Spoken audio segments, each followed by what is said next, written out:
Ok, bienvenue à tous pour cette Claro Card Session de janvier 2026. On est très heureux de vous accueillir. Comme d'habitude, les Claro Card Sessions sont enregistrées, donc vous pouvez toutes les retrouver sur notre chaîne YouTube, claro.cards. N'hésitez pas parce qu'on a abordé énormément de thématiques au cours du temps, le capacity management, le CRM, la gestion de projet, etc. On a aussi des CEO qui sont venus présenter leur façon d'utiliser Claro Cards, par exemple Louis-Pierre Martin, le CEO de Rainbow Top, et puis Charlie Ferreira, le CEO de SumDrive, qui sont venus au cours des derniers mois montrer comment ils utilisent Claro Cards. Bienvenue à tous, c'est une session particulière puisqu'on va parler de la priorisation, mais on commence tout de suite par notre question habituelle. Comme ClaroCard, c'est un outil hyper flexible avec lequel on peut faire plein de choses différentes, on se demande toujours c'est quoi ClaroCard. Ce mois-ci, c'est Bernard qui s'y colle. Bernard, c'est quoi ClaroCard en janvier 2026? Alors, cette fois-ci, je vais répondre simplement dans le sujet, c'est-à-dire c'est un outil de suivi en entreprise.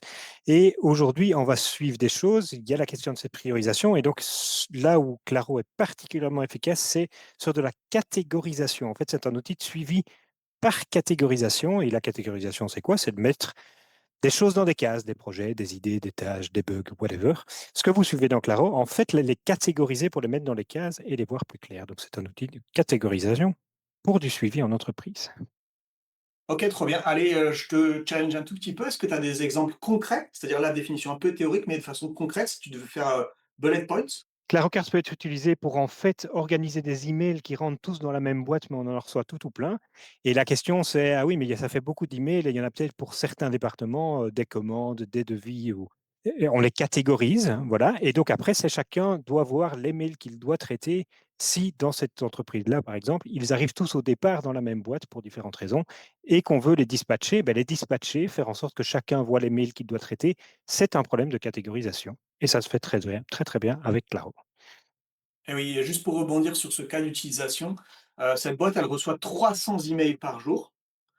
Aujourd'hui, ils ont mis 4 personnes en entrée qui lisent les emails, qui les mettent dans un drive et qui ensuite des gens viennent chercher dedans. Donc ça, c'est la réalité aujourd'hui.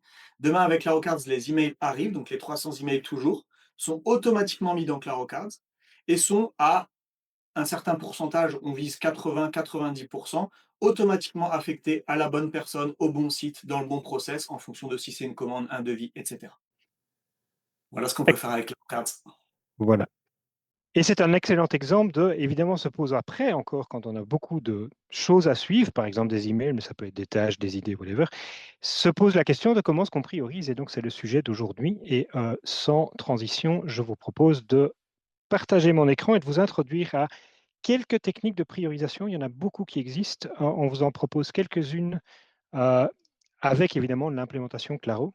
Et on voit des cartes, alors c'est des données complètement random. Ici, on a quelques exemples, et donc la question aujourd'hui, c'est quand on a soit plein d'emails qui rentrent, soit plein d'idées à trier, soit plein de projets, des portfolios de projets en entreprise, comment est-ce qu'on priorise ça? Et la chose sur laquelle je veux insister aujourd'hui, c'est qu'on se trompe souvent. La priorisation, on croit que c'est décider ce qui est important. Et en fait, moi, j'ai une définition de la priorisation qui est différente. C'est pas décider ce qui est important, c'est ce qui se passe en aval de cette décision qui importe. Donc, c'est quand on a réussi à trouver des critères de priorisation, comment est-ce que ça s'inscrit dans les processus pour être sûr de travailler sur les choses importantes? C'est ça la priorisation. Et donc, je vais introduire quelques techniques, certaines connues, d'autres moins, qui vont aller de des choses non quantifiées à de la priorisation qui quantifie, et c'est évidemment un peu plus compliqué. On commence tout de suite avec quelque chose que je pense tout le monde connaît, c'est la matrice d'Eisenhower. Alors, dans les Claro Card Sessions, vous le verrez si vous regardez d'autres ou si vous avez participé à d'autres, il y a toujours en première étape dans les Claro Card Sessions, on montre un peu la modélisation. Donc, Claro, c'est un outil de base de données aussi. Donc, on capture des informations. Donc, ici, c'est, disons, des projets. Et les fameuses dimensions Claro qui ressemblent à des colonnes d'un fichier Excel, c'est les annotations avec de la donnée, j'ai envie de dire, les annotations de ces cartes Claro. Donc, souvent, on les représente comme des petites cartes, donc ça ressemble à ça. Euh, mais pour montrer ce modèle de données, souvent, je passe en mode plutôt Excel en disant, bah, tiens, j'ai des idées, enfin des projets ici, qui ont... Alors, on sait, vous savez peut-être, Eisenhower, c'est trier par importance et par urgence. Donc, les choses peuvent être importantes ou pas importantes et urgentes ou pas urgentes. Et toute la question, c'est évidemment de choisir ce qui est euh, urgent ou important. Donc là, on va utiliser Claro classiquement avec, par exemple, un casino qui permet pour chacune des idées, donc ici, il est par urgence, de choisir, tiens, est-ce que ceci, c'est urgent ou non urgent. Dans Eisenhower, on trie d'abord par urgence, enfin, ou on trie en tout cas par urgence et puis par importance. Et l'idée, c'est normalement de faire ce tri de manière non biaisée, c'est-à-dire c'est exprès que je ne montre pas l'urgence quand je trie l'importance ou l'importance quand je trie l'urgence, parce que l'idée, c'est évidemment de discuter, soit seul avec son cerveau droit, son cerveau gauche, ou en équipe, évidemment, de ces notions d'urgence et d'importance. Et on voit déjà dans les méthodes non quantifiées, jusque-là, ça ne veut rien dire urgent, non urgent. Donc moi, j'invite toujours, évidemment, les équipes dans Clarocart à redocumenter, donc quand on a ces valeurs-là, le long d'une dimension. Et donc j'invite toujours à venir ici, remettre une description dans les valeurs.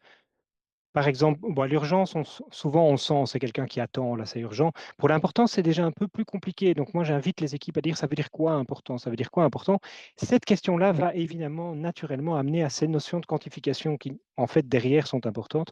On ne le fait pas ici pour cet exemple à Eisenhower, mais je vous invite à le faire. Donc on trie par urgence, on trie par importance.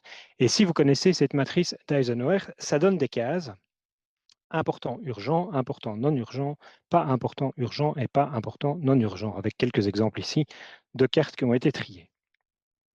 Ça, c'est la manière dont on montre Eisenhower d'habitude. Euh, Moi, je dis, en fait, le plus important, c'est pas cet exercice de tri de l'urgence et l'importance, bien entendu que ça l'est, mais en fait, c'est ce qui se passe en aval de ça. Et donc, dans Eisenhower, les cases ont des noms importants, urgents, et donc ça donne 4 cases. Et donc, dans Claro, qu'est-ce qu'on va faire classiquement? C'est qu'on va créer 4 tableaux de bord avec les fameux noms. Je les ai mis en anglais parce qu'ils sont très connus en anglais pour la matrice d'Eisenhower. Mais l'important urgent, donc chacun des bords ici va filtrer sur une case. Alors, les filtres sont ici. Et on voit que le do it now fait y travailler maintenant, c'est ce qui est et urgent et important. Il faut y travailler. Je donne quelques exemples. Ça ne dit rien de l'effort, évidemment, ici. Si on sait que le site web a un problème de SEO et qu'il faut vraiment y travailler, ça peut même être un travail qui prend des semaines. Mais s'il est à la fois urgent pour l'entreprise et important, il faut le faire tout de suite. Et en tout cas, il faut se mettre en chemin. Et donc, je donne d'autres exemples ici. Onboarder un client et facturer dans la foulée, pourquoi pas, pour faire rentrer de l'argent. Déployer la dernière version de l'app mobile sur les stores parce qu'elle contient un bug fixe important. C'est toutes des choses qu'on va faire de manière urgente et importante. L'idée d'un tableau de bord comme celui-là, c'est idéalement, puisque c'est urgent et important, c'est idéalement qu'il n'y ait pas trop de choses dedans, sinon ça pose des problèmes de scalabilité, de qualité dans l'entreprise, etc. Mais donc ça, c'est des choses, bon, l'idéal, c'est de faire un tableau de bord ici, do it now, et de travailler dès qu'il y a une carte dedans, d'y travailler. La matrice d'Eisenhower est souvent utilisée, entre autres, par des freelances qui travaillent disons tout seul, pour simplement savoir ne jamais rien louper de ce sur quoi ils doivent travailler. Deuxième case de la matrice, donc ça va être chaque fois le même principe. On a ici le plan int, et vous allez voir que je présente ça tout à fait différemment. Donc plan int, c'est ce qui est pas urgent, mais important. Donc on ne doit pas s'y mettre tout de suite, mais comme c'est important, on doit y travailler. Et donc y travailler, comme le nom de la case l'exprime en anglais. Planit, c'est il faut en fait planifier. Et planifier, c'est choisir une date. Et donc ici, moi, j'ai configuré un board Claro un peu différemment parce qu'on est dans cette notion de planification. Et donc, ce qu'on veut faire sur celle-ci, c'est pas s'y mettre tout de suite, c'est choisir quand on va s'y mettre. Et donc ici, j'ai configuré le board Claro pour que ça ouvre un review card, qu'on choisisse une date. Ah ben tiens, ça, on s'y met à partir de lundi. Et automatiquement, dans Claro, j'ai configuré cette dimension de planification de manière à voir, tiens, qu'est-ce qui est en retard? En fait, si je dis, ah oui, mais ça, il faut y planifier et elle n'est pas fermée, je l'avais planifié, disons, la semaine passée, parce que j'avais déjà fait l'exercice de priorisation, ben, je verrai, eh ben, tiens, j'ai toujours pas fini celle-ci et je suis en retard. Et donc, on verra au fur et à mesure une forme de planning qu'on peut voir simplement avec des colonnes qu'on a choisies soi-même. Donc moi, là, je mets hier et avant, donc en fait, je suis en retard. Planifier, c'est ce que je fais demain, c'est ce que je fais cette semaine, c'est ce que je fais ce mois-ci, c'est ce que je ferai plus tard. Par exemple, si je dis, bon, ben ça, c'est important, mais c'est tellement peu urgent qu'on le fera en mars, eh ben, on met 1er mars ici et on a cette carte qui apparaît là-bas. Je vous rappelle, si vous regardez des tableaux de bord en mode Kanban, on appelle ça, donc en colonne. Ici, j'ai choisi, moi, ce que représentaient les colonnes dans le temps, mais on a cet outil-ci qui permet de voir ça par semaine, par mois ou même par jour si on le souhaite, en cachant euh, les colonnes vides. Et donc comme ça, on a un vrai petit planning en mode par jour, on voit je travaille là-dessus aujourd'hui ou l'équipe travaille là-dessus aujourd'hui, travaillera là-dessus la semaine prochaine, etc. Donc à vous de configurer évidemment ce genre de board pour que ça corresponde à votre manière de travailler. S'il n'y a rien dans la colonne No Value, c'est que vous n'avez plus rien à planifier. C'était la deuxième case. Il y en a encore deux dans la matrice d'Eisenhower. Delegate, c'est les choses qui sont urgentes mais pas importantes. Et donc ça, la théorie veut, on laisse quelqu'un d'autre que soi-même. Donc c'est souvent, la matrice d'Eisenhower est souvent expliquée dans le monde des décideurs qui doivent apprendre à déléguer à quelqu'un d'autre les choses qui ne nécessitent pas leur attention. Et donc ici, bon, j'ai pas fait de bord Claro, il faudrait mettre probablement un assignee ou quelque chose, mais même principe, je clique sur la carte et je l'assigne à quelqu'un. Dans l'exemple, je ne l'ai pas fait parce qu'on a couvert ces notions d'assignee dans d'autres Claro Sessions. Et puis finalement, une case, en fait, l'une des plus importantes, prioriser, c'est aussi choisir ce qu'on ne fait pas, ce qu'on ne fera pas, parce que, comme j'explique souvent, on a beaucoup plus d'idées et de choses à faire que de capacité à les faire.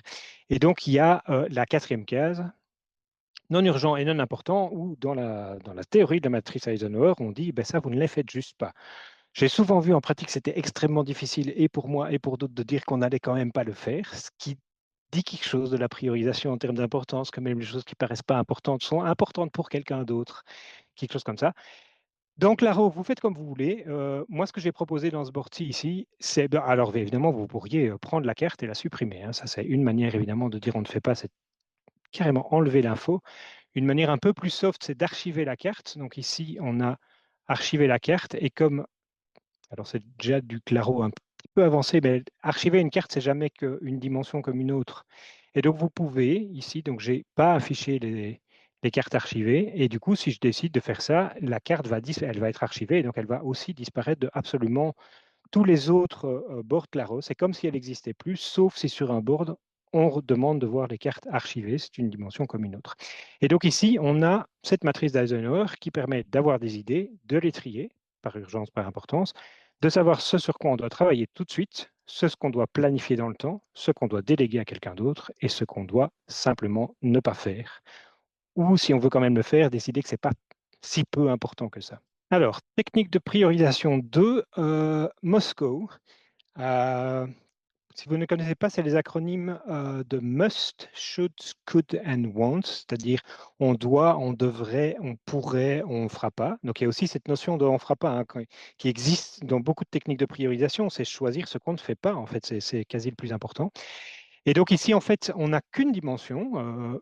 Enfin, il y a la notion de statut, je vais y arriver dans un instant, qui existe probablement dans Eisenhower aussi. C'est tout l'opérationnel après les décisions, c'est ce sur quoi on travaille. Ici, on va le rendre explicite avec un statut, mais donc le Moscow, on va avoir le même genre de priorisation avec un petit casino. Vous pouvez passer en Kanban, ça revient au même, hein. Donc, c'est bouger les cartes d'une colonne où c'est pas priorisé à une colonne où c'est priorisé. Et donc, on va décider, ah oui, ça, c'est du should. Avec, et on sent là, c'est cette même problématique de. Moi, je suis pas fan de Moscow en particulier parce que je trouve ça souvent extrêmement peu clair, mais qu'est-ce que ça veut dire un must-have? Qu'est-ce que ça veut dire un should-have? Qu'est-ce que ça veut dire un could-have? Comme tout ça n'est pas quantifié, à défaut de quantification, bah, de nouveau, au moins de venir ici, de remettre une petite description qui va apparaître du coup dans différents boards. Mais donc, j'invite vraiment tout le monde à dire qu'est-ce que ça veut dire must-have, should-have, could-have? Ça va vous amener à de la quantification, ce qui est une manière de prioriser de manière scientifiquement un peu plus adéquate. Mais on peut y aller au gut feeling dans des cas simples et simplement dire ben, ça, on doit, ça, on devrait, ça, on pourrait, ça, on fera pas. Je reviens à cette question de qu'est-ce qui se passe en aval dans l'opérationnel. Ici, ce que je montre, un cas classique, c'est de faire une organisation en colonne par statut, donc un vrai Kanban au sens de la méthodologie Kanban. Là, je vais peut-être quand même expliquer la manière dont je propose de faire de l'opérationnel dans la plupart des entreprises. Souvent, on a trop d'idées. On a trop d'idées, et donc ça veut dire que s'accumule dans une colonne to do. Souvent, les gens l'appellent to do, mais il ne faut surtout pas l'appeler to do. S'accumulent des idées et des choses à faire. Et donc, moi, j'ai un statut que j'appelle souvent idéation et dont le principe, c'est de dire surtout, on ne commence pas tant qu'on n'a pas décidé qu'il faut démarrer. C'est-à-dire d'avoir avant le to-do un pré-to-do. C'est-à-dire, oui, bon, ça, on a dit qu'on ferait, mais en fait, tant qu'on n'a pas décidé qu'on le faisait, qu'on le ferait, on ne le fait surtout pas. Et donc, dans la proposition ici de Kanban, il y a deux choses. D'une part, on ne prend que les must et les should. On pourrait prendre les could aussi, mais il n'y en a pas dans l'exemple. Mais on ne prend certainement pas les one safe puisqu'on avait dit qu'on ne les ferait pas. Donc, on les cache à l'opérationnel. Et l'autre chose, évidemment, c'est que même dans les must et les should, on va favoriser le fait de travailler plutôt sur les must avec, par exemple, un système de couleurs en disant on va afficher les must have en rouge, les should have en. D'ailleurs, ça, c'est pas normal. Ça aurait dû être plutôt comme ça. On travaille plutôt sur ce qui est must avant le should, voire tant qu'il y a du must, on pourrait utiliser cette question, cette notion d'idéation pour dire ben, vous savez quoi, tant qu'en fait, il y a du travail en cours. Alors, on a fait une Oscar session, je pense, sur le lean management, c'est-à-dire éviter d'accumuler du travail en cours parce que c'est au détriment de terminer les choses. Donc, justement, utiliser cette stratégie qui consiste à cacher à l'opérationnel. L'équipe stratégique n'envoie pas vers l'opérationnel tant que l'opérationnel a encore des choses à terminer parce que ça favorise le fait de terminer des choses et de générer de la valeur dans le processus de l'entreprise avant de démarrer de nouvelles choses. Et donc, l'équipe stratégique pourrait de temps en temps venir reprendre une carte en idéation et dire celle-là, on la démarre. Et donc, on voit dans ce board qu'on ne voit que les cartes qui ont été priorisées et encore que celles qu'on a décidé de démarrer. Donc, c'est ce que j'appelle l'aval de la priorisation. Éviter d'envoyer en opérationnel et de se mettre à travailler sur des choses si on n'a pas la garantie qu'on va les terminer. Ça, c'est vraiment très, très important dans les processus pour être un peu lean en entreprise, pour ceux qui connaissent le lean management. C'était ma deuxième technique, Marc. Merci beaucoup, Bernard. Juste une petite question pour Oui. moi, parce qu'à un moment, tu as dit quand même, il faut pas appeler to do. Il faut une Mhm. pré-to-do, mais pas to-do. Juste, est-ce que tu peux en dire un tout petit peu plus en une minute? Oui, tout à fait. Moi, je connais plein, j'ai vu plein d'endroits, comme je fais de la consultance aussi, je vois plein d'endroits où il y a des listes de choses à faire avec le classique to do, ongoing done ou à faire, en cours, terminé, abandonné, etc. Le problème de à faire, c'est que quand on dit à des équipes, et ça dépend évidemment de la communication en équipe, mais quand on dit ça, c'est à faire, ben, les gens ont tendance à faire, évidemment, puisque c'est à faire, alors on va faire. Et donc, ce wording, la situation que ça amène, c'est qu'on fait beaucoup de choses et en fait, souvent, après, il y a des blocages parce qu'en fait, on ne sait pas faire tout seul, on dépend d'un collègue. Et puis, on a démarré, mais il faut que le suivant prenne, mais lui, il est overbooké ou lui ou elle est overbooké, travaillait déjà sur d'autres choses à faire. Et donc, on a cette accumulation de travail à faire qui démarre et puis qui est bloquée. Et donc, il y a un encombrement de choses démarrées et donc une colonne en cours qui s'accumule. Alors, il y a deux grandes techniques pour éviter ça. La première, c'est ce qu'on appelle le limit work in progress en ligne, c'est-à-dire de dire la colonne en cours. Donc, dans Claro, on peut avoir un nombre de cartes ici. On peut très bien, alors Claro ne le renforce pas, mais à vous, c'est de la communication en équipe, de dire, mais attention, comme on n'a que deux personnes qui travaillent, par exemple, c'est maximum deux cartes en cours. Et donc, les affaires restent ici en affaires, mais elles restent là. Et l'autre technique, donc ça c'est la première, c'est limit work in progress, c'est dire, attention, étant donné la taille de notre équipe, on peut maximum avoir un certain nombre de choses en cours parce que ça nous oblige à les terminer avant de commencer des nouvelles. L'autre technique, c'est de changer le vocabulaire et de changer, c'est très important le vocabulaire en entreprise, on ne va pas dire à faire. Et c'est pour ça que moi, dans mes démos, il y a quelques templates Claro qui ont encore du to do ongoing done, mais en fait, il y a des blog posts qui racontent ça sur le site de Claro depuis longtemps. J'invite vraiment à changer le vocabulaire en disant, eh ben, si c'est des idées, eh ben, ça n'envoie pas les messages qu'on peut s'y aller parce que c'était jamais que des idées, quoi. Ah, on a parlé qu'il faudrait que, ouais, bon, c'est encore de l'ordre de l'idée. Et quand on change le vocabulaire, on change évidemment beaucoup de choses en entreprise. Le vocabulaire, c'est très important. J'en profite pour rappeler que dans Claro, tous les mots que vous voyez ici, c'est vous qui les choisissez. Donc, Claro est fait pour installer le vocabulaire qu'on veut en entreprise. C'est extrêmement important chez Claro que la très grande majorité de l'interface ici soit des mots que vous avez choisis. Entre autres, tous les noms des colonnes, tous les noms des dimensions ici, tous les noms des workspaces ici et des boards, c'est vous qui les choisissez pour justement travailler sur le vocabulaire en entreprise. C'était une longue réponse à ta question, Marc, mais voilà. Non, c'est très bien. Ça enfonce un clou que j'avais prévu aussi d'enfoncer. C'est pas une perte de temps de réunir les gens autour des définitions. Par exemple, si on revient sur les deux techniques précédentes, urgent, important, ça veut dire quoi? Exactement. Parce qu'en fonction de deux services, les commerciaux le marketing, le CEO, je sais pas qui, ça ne voudra pas dire la même chose. Donc, il faut réunir l'entreprise autour de ces définitions. Pareil dans Moscow, ça veut dire quoi? Must have, should have, etc. Ben, il faut réunir les gens pour qu'on soit tous d'accord et c'est ce qui va permettre d'aligner et d'avoir une vraie priorisation d'entreprise. Tout à fait, exactement. Génial. Troisième technique. Merci beaucoup, Bernard. Troisième technique, et justement, on va un peu regarder, ben tiens, ça ressemble aux deux précédentes, mais les mots sont déjà un peu différents. Ici, on va avoir toujours des projets, même principe, mais on va travailler plutôt sur une matrice valeur business effort, avec toujours un peu le même problème. Alors, on a l'estimation de la valeur, mais toujours cette même question. Qu'est-ce que ça veut dire essentiel? Qu'est-ce que ça veut dire intéressant? Qu'est-ce que ça veut dire peu d'intérêt? Toujours cette même question de tant qu'on ne quantifie pas, en fait, on est quand même un peu dans le flou. Et puis une estimation de l'effort avec un peu le même principe. C'est quoi un petit effort? C'est quoi un moyen effort? C'est quoi un grand effort? Donc jusque-là, on n'est toujours pas dans des techniques quantitatives, mais on a ce genre de matrice un peu différente et c'est intéressant de voir que c'est comme ça qu'on fait du risk management, souvent en disant, bah, tiens, ça c'est très peu probable, moyennement probable, très probable qu'un problème arrive. Et puis en risk management, on va avoir l'impact. Si ça arrive, ça va être très grave, moyennement grave, un petit peu grave. Et donc dans ces techniques de matrice, souvent on met un peu des scores. Et donc c'est le début de la quantification, c'est de la pseudo-quantification. Et donc, dans Claro, on peut associer ici aux valeurs, on peut associer des scores. Donc là, j'ai mis 10, 5 et 1. Et donc, c'est super classique en risk management, même si ce n'est pas une technique de gestion de risque incroyable, mais elle a le mérite d'être un petit peu quantifiée. Et puis, grâce à ces scores, on peut calculer, donc je l'ai mis ici, on peut demander à Claro avec une petite formule. Alors, j'ai mis une formule qui fait la somme des points de la valeur business moins la somme des points de l'effort. Alors, la formule, elle ne veut rien dire. C'est un peu ce qu'on va lui reprocher si on est scientifique. C'est qu'en fait, on ne sait pas vraiment ça correspond à quoi un score de 8, de 5, de 1. En fait, on ne connaît pas trop l'unité de ces scores-là, mais ça quantifie un peu et ça permet dans Claro d'avoir une matrice où on va mettre les couleurs par score, c'est-à-dire on a ce qui est en vert qui apparaît et qui a des scores un peu hauts. Donc je peux afficher le score sur les cartes pour que vous voyez. Voilà, hop. On va avoir des scores un peu hauts ici. En orange, dans le milieu de cette matrice, on va avoir des scores moyens et puis on va avoir des scores bas, voire carrément négatifs, pour des choses qui demandent peu d'intérêt alors qu'elles demandent un grand effort. Donc tout ça, on peut critiquer les scores, et il y a beaucoup de gens dans le monde scientifique qui critiquent ce genre de méthode parce que le score n'a pas d'unité, n'a pas de sémantique claire, mais ça a le mérite d'être facile à mettre en place et intuitif pour les gens, de dire ben, on va évidemment travailler sur ce qui a, soit ce qui a beaucoup d'importance même avec un peu d'effort, soit justement ce qui est très important et qui ne demande pas d'effort, et on a ces couleurs qui nous disent quelque chose.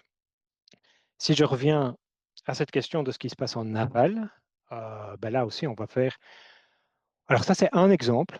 On va faire l'équivalent d'un Kanban. Ici, je l'ai mis à matrice en deux dimensions, dans lequel on revoit cette notion idéation à démarrer qui ne changerait en fait, parce qu'on pourrait très bien cacher l'idéation, toujours le même principe que ce que j'ai expliqué dans la technique précédente, Moscow. Et on va afficher la couleur et ou le score ici pour montrer aux gens, ben oui, travailler évidemment d'abord sur ce qui est plutôt vert, mais en fonction de votre temps, en fonction de l'effort qui est demandé, ben, peut-être qu'on va quand même favoriser ceci. Donc en aval, on va, même principe, évidemment, nous montrer que ce qui a des hauts scores, on va exprès cacher les scores négatifs. A priori, c'est cette notion de on n'y travaille pas. Si ça n'a pas d'intérêt, on n'y travaille pas. Donc on les cache à l'opérationnel. On ne les envoie pas en production, j'ai envie de dire. Et on va évidemment demander aux gens de focaliser a priori sur les quick wins, qui sont par exemple le petit effort pour une grande valeur représentée par le score. Je me permets d'aller dans la foulée parce que je- moi, en fait, je ne suis pas fan de ça parce que ce score veut rien dire. Pour différentes raisons, il y a plein de gens qui travaillent comme ça. Je ne suis pas fan parce que le score veut rien dire. Je propose une technique qui est tout à fait similaire, mais qui a le mérite d'être la même chose sans le score, mais la même technique de priorisation et que j'appelle valeur durée. Et en fait, ce qu'on fait, c'est exactement la même chose. On a cette valeur business qui est toujours pas quantifiée, mais on a quand même une notion de ça, c'est plus essentiel que ça c'est plus intéressant, ça manque un peu d'intérêt. Et vous pourriez, plutôt qu'un effort, vous pourriez faire un estimatif en heures. Il y a moyen de faire plein de choses là-dessus. Ça, je renvoie à la Claro Car Session numéro 1. On a fait du capacity management exactement avec du calcul sur les heures. avec évidemment la difficulté de comment est-ce qu'on estime, avec toute la question des estimations qui est un sujet en soi. Mais admettons que vous savez quand même un petit peu, vous avez une idée du temps que ça va prendre. Estimation de valeur, même chose que le précédent, je ne remonte pas.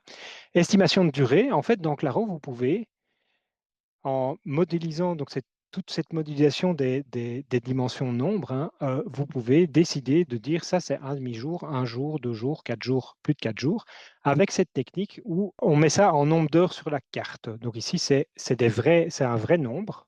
On met 4 heures, on met 8 heures, mais je pourrais mettre ici, je pourrais mettre 13, hein. On met un vrai estimatif de la durée sur les cartes et elles vont venir s'afficher dans la bonne colonne si je configure ma dimension. C'est la même chose que pour les dates. Donc, je pourrais demander à Claro de me montrer exactement les valeurs. Et moi, j'ai configuré ma dimension pour dire ben, un demi-jour ou un jour. Si on regarde ici, un jour, c'est de 4 à 7 heures inclusif. Donc, c'est d'une demi-journée à une journée, quoi. Sinon, ce serait ici. Et donc, de cette manière-là, on sait faire une priorisation relativement rapide. On s'est même demandé à Claro de dire bah, prends la valeur qui correspond au début de la case, parce que comme ça permet de faire un effort d'estimation qui est pas trop difficile dans Excel, d'aller dans chaque petite case, mettre exactement. On fait ça à la grosse louche, pour le dire comme ça. Et ça a le mérite de quand même permettre un travail opportuniste. Alors ça, c'est une technique que moi j'utilise tout le temps et que je sais que d'autres clarocardistes utilisent aussi. C'est même principe que le précédent, mais simplement, plutôt que de dire petit effort, grand effort, d'avoir un réel estimatif de la durée ici. Pourquoi? Parce que ça permet tout simplement d'organiser son travail. Je connais plein de freelances qui font comme ça, en disant, bah, tiens, là j'ai 1 heure à tuer, donc je pourrais aller jusqu'à un quart de jour ou 1 ou 2 heures. Tiens, là j'ai 1 ou 2 heures blanc. Qu'est-ce qui a de la valeur chez un de mes clients et que je peux maintenant faire en 1 heure? Il y a beaucoup, beaucoup de gens qui travaillent comme ça marche vraiment très bien. Ça a le mérite de ne pas reposer sur un score qui n'a pas de sémantique claire, mais simplement sur un estimatif du temps que ça va me prendre, ce qui est beaucoup plus facile pour les gens à estimer. Avec le même principe sur les filtres, évidemment, on va prendre uniquement ce qui est essentiel et intéressant jusqu'à ce que le board soit vide. Et si le board est vide, à un moment, on peut toujours regarder ce qui manquait un peu d'intérêt, qui sont ici correctement en idéation. Donc, cette même principe, l'idéation, a priori, on ne fait pas. Le peu d'intérêt, a priori, on ne fait pas. Donc, ils sont censés rester en idéation, ce qui était le cas ici. Et puis, ici, on montre le statut, donc l'avancement, mais on remontre dans une matrice l'estimatif pour dire, bah, tiens, si je ceci, bah, et alors on peut maintenant coupler les techniques. Si on sait que ça va prendre 2 jours, bah, peut-être que je dois mettre une date planifiée. Je ne l'ai pas mis dans ce workspace-ci, mais si vous vous rappelez d'Eisenhower, je pourrais cliquer ici et commencer à planifier les cartes ici dans le bas par rapport à un flux un peu plus automatique sur ce qui demande moins de temps. Donc ça, c'est une technique de priorisation que moi, j'aime particulièrement bien. Je trouve qu'elle fonctionne bien et qu'elle marche très bien dans Claro. Et j'invite vraiment les gens à plutôt utiliser ça que valeur-effort dont la sémantique n'est pas claire. Merci pour cette technique. Ce que je retiens, c'est qu'à chaque fois, il y a quand même beaucoup, beaucoup de travail de définition en amont, de se mettre d'accord ensemble de ce que ça veut dire, et en même temps d'adapter la technique aux enjeux. Parce que forcément, plus on monte dans la technique, bah, plus il y a une certaine complexité de priorisation. Et autant si c'est pour faire sa petite liste de trucs à faire, ça peut aller. Autant si c'est pour monter un projet beaucoup plus complexe avec 500 000 euros ou 1 million d'euros de chiffre d'affaires, on va sur autre chose. Est-ce que j'ai bien compris? Tout à fait. Donc, tout à fait. Donc, moi, c'est une des raisons pour laquelle j'ai créé ClaroCards comme il est, c'est-à-dire à ce point flexible, customisable, comme on dit en anglais. C'est parce que justement, d'une situation à l'autre, en fait, on dit prioriser, mais ça ne veut pas du tout dire les mêmes choses, en fait. Et on ne va pas se mettre à faire des modèles quantitatifs extrêmement complexes sur des choses qui sont trivialement un. Et à l'inverse, ben, on ne va pas utiliser des techniques qui sont scientifiquement moyennes quand en fait il y a des gros enjeux. Donc on peut, avec le même outil, aborder des situations différentes avec des techniques différentes. Et ici, on voit qu'au sein du même projet, parce que ces workspaces en fait se basent sur les mêmes cartes, donc ça je montre quand même ici. En fait, je sais même au sein du même projet Claro avoir les mêmes cartes et avoir 5 techniques de priorisation. Donc dans le board admin, je vois tout. Toutes les techniques de priorisation sont là. Dans les workspaces, je vois simplement la petite modélisation qui voit cette manière-là. Donc, on peut même tester plusieurs techniques commencer par une première assez simple et puis la raffiner avec la quantification ou des choses comme celle-là, quoi. Euh, Génial. et ça m'amène assez naturellement à la dernière parce que ici, on va être sur justement, si vous avez un, je sais pas moi, un portefeuille de projets ou vraiment des idées mais qui demandent des investissements, ben là, du must-have, should-have, etc., ben, c'est pas assez quantifié pour voir clair. Et donc, on rentre dans une technique qui est un peu plus compliquée à modéliser, pas nécessairement très compliquée non plus, les gens le font souvent dans Excel et ils s'en sortent très bien, mais qui peut devenir compliquée en fonction et qui va être beaucoup plus quantitative. Alors, j'ai pris un exemple très simple.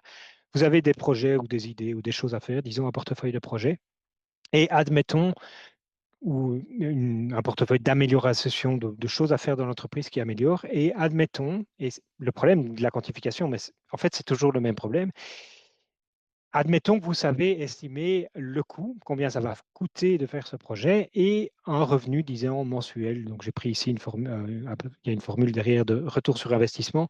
Je prends un cas ici, et les données sont un peu so-so, mais j'ai un coût, je décide de faire un investissement, de mettre X 1000 euros sur tel projet, et je crois, j'espère, j'ai une espérance du fait que ça va me rapporter un revenu mensuel. Par exemple, ici, admettons que c'est un SaaS. Je pense que faire ceci va nous permettre de faire rentrer, je ne sais pas moi, 65 euros par mois en plus chaque mois, fois le nombre d'utilisateurs ou quelque chose comme celle-là. Alors, ça pose la même question. Tantôt, la question, c'était qu'est-ce que ça veut dire must have, qu'est-ce que ça veut dire should have. Quand on part sur des méthodes quantitatives, en fait, la question, c'est d'où viennent ces chiffres et est-ce que ça représente quelque chose. Et ces questions-là, elles sont tellement essentielles que ce n'est pas les outils, ni Claro, ni Excel, ni rien du tout qui va y répondre. C'est d'où viennent la data, d'où viennent ces données. Est-ce qu'elles sont souciées d'un pouce? Est-ce qu'elles sont, que ça vient de sources de données qui sont un peu claires? Est-ce que c'est estimatif ou pas? Est-ce qu'on veut aller jusqu'à des approches statistiques, ce que je ne fais pas dans cette Claro session ici? Mais donc, tu as cette même question qui, quand c'est quantifié, c'est d'où viennent ces données et est-ce que ça représente quelque chose? Parce que sinon, de nouveau, ça ne voudra rien dire. Alors, si on a un coût revenu, je vous invite à googler, mais on sait faire une petite formule de retour sur investissement qui simplement va être un score, normalement en pourcentage, ici dans Claron on le montre un peu différemment, qui est, tiens, quand est-ce que je m'y retrouve, quoi? Si je fais ça, quand est-ce que je m'y retrouve?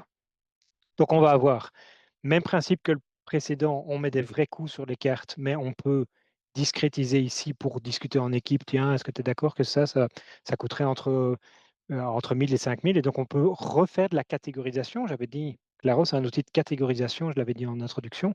Mais ici, on met des vraies valeurs. On n'est même pas obligé. On peut décider que, hop, alors Claro va mettre 5000, pourquoi pas. Mais je peux aller dans une carte et dire, ben non, mais là, on a un vrai estimatif. On a reçu un devis où on sait exactement le temps que ça va prendre à tel travailleur.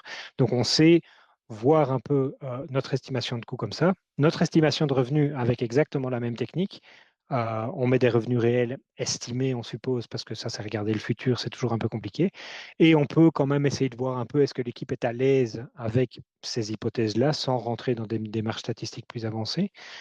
Et puis, du coup, avec cette petite calcul de ROI, ben, si je regarde par ROI et que je discrétise un peu mes fameux scores là, que je montrais tout à l'heure, ben, je sais calculer, tiens, ça, si on y travaille, ben, en tout cas, on ne s'y retrouve pas à un an, perte ou investissement, évidemment, à peine rentabilisé ou rentabilisé en plusieurs années, c'est-à-dire, oui, ça va être rentabilisé, mais de une à quelques années, ou, et là, ça devient intéressant, ah ben tiens, si on fait ça, par exemple, onboarder ce client-là qui va nous payer très bien alors que ça nous demande très peu d'efforts, ben, c'est immédiatement un retour, et donc ça vaut peut-être la peine de favoriser ceci plutôt que cela ou cela ou cela. Euh, de cette manière-là, toujours la question, qu'est-ce qui se passe en aval? Ben, à l'opérationnel, on va se retrouver. En fait, c'est la même technique que les précédentes, mais sur des dimensions claro, des valeurs un peu différentes. On va avoir cette technique d'idéation. On n'envoie pas à l'opérationnel ce qui reste en statut idéation. Mais par contre, ici, je peux décider, donc c'est pour ça que j'ai mis le statut là-bas, je peux décider de dire, bon, ben ça, c'est quand même vraiment pas mal. On a un peu de place à l'opérationnel. Donc, on va les mettre à démarrer. Comme ça, quand on démarre la semaine avec les équipes opérationnelles, ben, ils ont un board Claro, un tableau de bord Claro, où ils savent que ceci, on a décidé au niveau stratégique, sur base d'une analyse du retour sur investissement, que c'était des choses qu'on pouvait largement démarrer. Et puis, on rentre dans les techniques opérationnelles qui sont couvertes par d'autres Claro Car Session ou qu'on couvrira avec la question de comment est-ce que l'équipe opérationnelle s'organise pour justement limiter le work in progress. J'ai mis une moyenne du retour sur investissement. Je ne suis pas certain que scientifiquement c'est la meilleure technique, mais qui permet quand même de voir, bah, tiens, les équipes, quand elles travaillent, quand elles en sont, est-ce qu'on est occupé à plutôt perdre de l'argent ou plutôt rentabiliser les choses sur les projets qu'on a décidé de lancer. Voilà, donc ça c'est une technique de quantification qui montre que pour autant que les nombres à l'entrée veuille dire quelque chose, et pour autant que la formule de retour sur investissement ou toute autre formule évidemment quantificative ait du sens sur le plan scientifique, que dans Claro, on peut garder une approche de catégorisation parce que quand il y a trop de chiffres, ben finalement, on n'y voit pas clair. Mais donc, Claro peut même vous aider ici à vous montrer automatiquement des catégories proposées pour dire, bah, tiens, si on répartit ces cartes, à quoi ça va ressembler. Voilà, et donc on a ces valeurs. Beaucoup de valeurs, notre cerveau n'aime pas. On recatégorise pour voir un peu clair. Et sur cette catégorisation, on prend des décisions d'envoyer ou pas à l'opérationnel, puisque Claro est quand même un outil de suivi de l'opérationnel au départ. Quoi. Ça reste du ticketing. Merci Bernard pour la présentation de ces 5 techniques. Je repars avec 3 takeaways pour moi. Prioriser, c'est principalement choisir ce qu'on ne fera pas. Ça, c'est clair. Il faut absolument réunir les gens autour des définitions, quelle que soit la technique de priorisation. Ça veut dire quoi urgence, ça veut dire quoi important, ça veut dire quoi must have, ça veut dire quoi should have. Peu importe la technique qu'on choisit, globalement, il faut qu'on réunisse les gens, les équipes, les services autour des définitions. Sinon, ce sera le bazar. Et troisième takeaway, on a toujours une séparation entre la décision et l'opérationnel. On ne montre à l'opérationnel que ce qui a été validé comme on va le faire. Ok, ça, on a un go pour y aller, on y va. Et l'opérationnel, on le protège de tout ce processus de décision qui ne doit pas rentrer dans sa tête, lui doit faire. Donc il ne doit pas se poser des questions. C'est ce qu'on a vu dans la Claro Card Session de novembre, sur laquelle on est revenu sur 3 cas d'utilisation, les freelances, le CRM et les projets, pour présenter un peu tout ça. Et moi, je repars avec ces 3 takeaways là. Oui, tout à fait. Un petit mot sur la troisième. Complètement d'accord, complètement. Donc oui, cette séparation entre le stratégique et l'opérationnel, ça ne veut pas nécessairement dire que ce sont des personnes différentes et qu'on est dans du top-down. Ça peut tout à fait se faire en intelligence collective. Moi, je fais ça entre, comme j'ai l'habitude de dire, mon cerveau gauche et mon cerveau droit. Il y a des moments où je suis dans la stratégie et des moments où je suis dans l'opérationnel. Et quand je suis dans l'opérationnel, je n'ai pas envie de m'encombrer de toutes les idées qui viennent de la stratégie. Donc, ce n'est pas nécessairement du top-down, mais c'est en effet séparé des moments différents dans les processus des entreprises, quoi.